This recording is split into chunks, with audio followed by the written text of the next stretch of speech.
નમસ્કાર દોસ્તો, વિશ્વ આરોગ્ય સંસ્થાએ એના અહેવાલમાં એવું કહ્યું છે કે આવતીકાલના રોગો જે માનવજાતને મોત તરફ ધકેલી જશે તે કોઈ જીવાણુઓથી કે વાયરસથી ફેલાતા રોગો નહીં હોય, પણ જીવન પદ્ધતિને કારણે થતા રોગો હશે.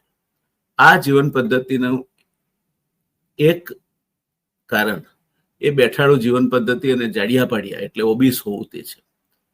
અને એ પાછળનું એક કારણ કસરત નહીં કરવી એ પણ છે. પણ તેલ વધારે ખાવું તે હૃદય રોગ માટે પણ એટલું જ જોખમી છે. તો કોલેસ્ટ્રોલ વધારે છે. વારંવાર જે તેલમાં તળાતી વસ્તુઓ તમારા ખાવામાં આવે એ તો સાવ વર્જ ગણવી. દાળ વડા અને સમોસા અને બહાર ખાઓ છો, જરા જાળવીને ખાજો.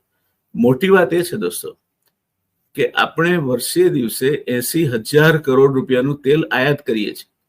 તમે ક્રૂડ ઓઇલની આયાત વિશે સાંભળ્યું છે? આ સાંભળ્યું છે કોઈ દિવસ? કેટલું? 80,000 કરોડ રૂપિયાનું. આપણે આપણા દેશમાં એક જમાનામાં માથાદીઠ 5 કિલો તેલ વાપરતા હતા. આજે માથાદીઠ 21 કિલો તેલ વાપરીએ છીએ.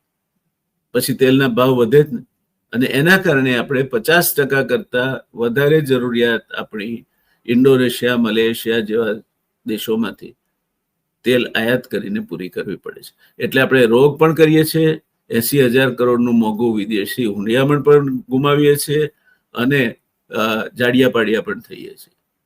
આપણે આમાંથી પાછા વળીશું, તેલ ખાવાનું ઓછું કરીશું. જો આપણે 5 કિલો તેલ માથાદીઠ વાપરવાનું શરૂ કરી અને આનાથી કોઈ તમે મરી જવાના નથી, તો દેશને 80,000 કરોડ રૂપિયા વર્ષે વિદેશી હુંડિયામણ બચે. એ તમને ખ્યાલ છે? દેશ સેવા કરવા માંગો છો ને, આ પણ એક રસ્તો છે દેશ સેવા કરવાનો. દેશને વિદેશી હુંડિયામણની તંગી છે, ત્યારે 80,000 કરોડ તમે બચાવી આપો. જો તેલ ખાવાનું ઘટાડો તો ઘટાડશો. આજથી જ આપણે નિર્ણય કરીએ કે મારા ઘરમાં જેટલા માણસો છે એના ગુણ્યા 5 આટલા કિલોથી વધારે તેલ વર્ષે નહીં ખાઈએ. આ નિર્ણય પાક્કો તમે કરશો તો મને લાગે છે કે આવનાર સમયમાં તમે મોટી દેશ સેવા કરી હશે. દેશ સેવા કરવા માટે માત્ર કિસાન બનવું જ જરૂરી નથી. કિસાન મોટી દેશ સેવા કરી રહ્યો છે. જવાન બનવું જ જરૂરી નથી. જવાન મોટી દેશ સેવા કરી રહ્યો છે. સારા વેપારી બનવું, સારા નાગરિક બનવું એ પૂરતું. તેલ ઓછું ખાઓ, તેલ ઓછું ખાઓ, તેલ ઓછું ખાઓ. આપણે 80,000 કરોડ રૂપિયાનું તેલ આયાત કરીએ છીએ. પરિણામે કોલેસ્ટ્રોલ, જાડિયા પાડિયા પણ આપણે વારસામાં લાવીએ છીએ. કરશો ને? આવજો ત્યારે.